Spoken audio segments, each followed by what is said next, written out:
गांव के पास एक फैक्ट्री थी जिसके ऊपर हजारों टन सोना छुपाकर रखा गया था। उस खजाने की रखवाली करता था गजू भाई। उसी गांव में राई स्टार नाम का एक लड़का रहता था। वह हर रोज घर घर जाकर भीख मांगता था। गांव के लोग बहुत अमीर थे, उनके घर सोने चांदी से भरे रहते थे, लेकिन कोई भी उसे इज्जत की नजर से नहीं देखता था। सब उसे गरीब और बेकार समझते थे। उसका जीवन मुश्किलों में बीत रहा था। गांव में एक आदमी था, पुष्पा, बहुत घमंडी और ताकतवर।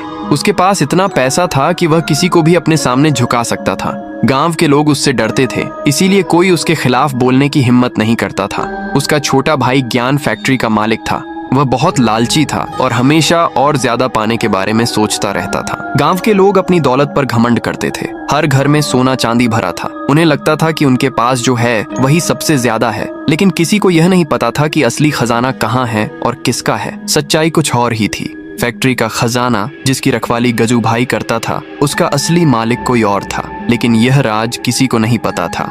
सब कुछ बाहर से जैसा दिखता था वैसा बिल्कुल नहीं था। राई स्टार हर दिन गांव में जाता, लोगों के दरवाजे पर खड़ा होता, कुछ मांगता और चुपचाप आगे बढ़ जाता। लोग उसे नजरअंदाज कर देते, कुछ लोग उसे डांट कर भगा देते, लेकिन वह कभी कुछ बोलता नहीं था, बस सब कुछ देखता रहता था। एक रात सब कुछ बदल गया। सुबह होते ही गांव में हड़कंप मच गया। कई अमीर घरों से सोना और चांदी गायब हो चुका था। लोग डर गए। हर कोई एक दूसरे को शक की नजर से देखने लगा। कोई कह रहा था ये काम बाहर के लोगों का है, कोई कह रहा था गांव के अंदर ही कोई बड़ा खेल चल रहा है। पुष्पा गुस्से में था। वह चिल्ला रहा था, धमका रहा था, लेकिन उसके पास भी कोई जवाब नहीं था। ज्ञान भी परेशान था।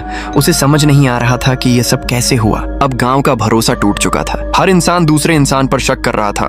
तभी पुष्पा का शक राई स्टार पर गया और अपने आदमियों को बोला, राई स्टार को पकड़ कर लाओ।